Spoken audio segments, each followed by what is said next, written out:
Hello everyone, welcome back. Let us see how you can solve this ChatGPT is at capacity right now error within minutes. Okay, you just have to refresh the page until it loads. Okay, it may not happen at once, twice, or thrice. You might have to load many times. Okay, if that is not working over there, you can just try removing the subparts of the URL with maybe auth or login.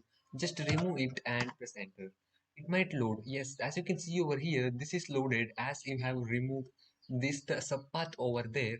And if this is not working, you can go to chat OpenAI's official website and click on try chat GPT. Right click on it and click on open link in private window over there. Okay, if it works fine, then it is okay, and it's loading over there. Till the time it loads, you can even try. Okay, it's loaded. As you can see over here, it is checking if the connection is secure. If this is not working over there, what you can do is you can try adding chat. Okay, as you can see over here, this is also working over there. If this is not working, you can try removing the subpaths and click on try entering chat over there and click on enter.